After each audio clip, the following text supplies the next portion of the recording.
Some say he is the origin of Santa's naughty list. Others contend he's a remnant of pre-Christian beliefs, the horn god of pagan religions.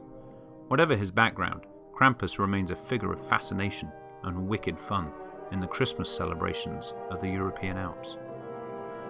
Krampus was said to have travelled with Santa Claus as the jolly elf made his way on Christmas Eve, delivering presents to good little children.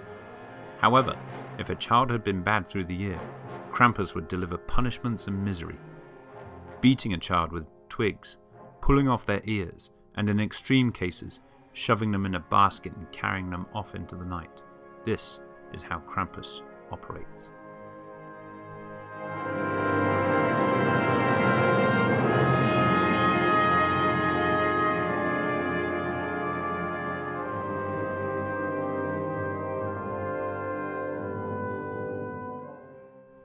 The legend mainly centres on Austria and the Bavarian Alps, where winters are long and gloomy.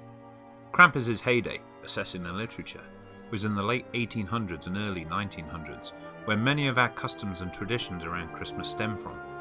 The welcoming into the house of an evergreen tree and the lighting of candles are known to be Germanic customs brought to the US by immigrants. However, it seems Krampus was left behind in the old country.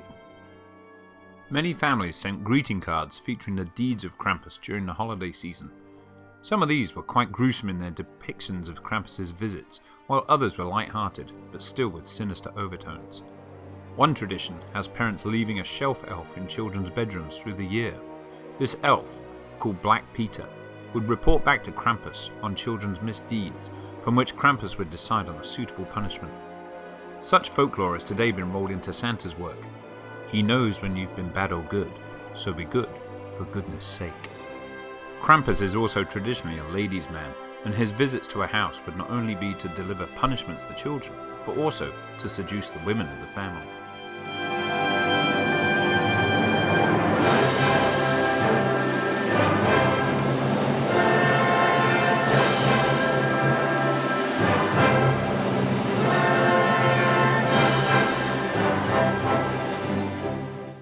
Today, the Krampus legend is kept alive in Austrian towns such as Graz and Salzburg, where every December, Krampusnacht is celebrated with costume parades and parties.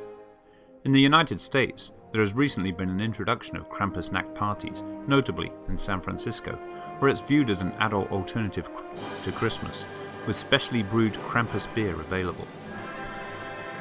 Although Krampus no longer enjoys the status he once did, perhaps due to his appearance closely related to the devil, or views on child abuse changed for the better, his influence is still felt in the Alps. And who knows, if you've been bad this Christmas Eve, listen for the sound of 2 visitors coming down the chimney.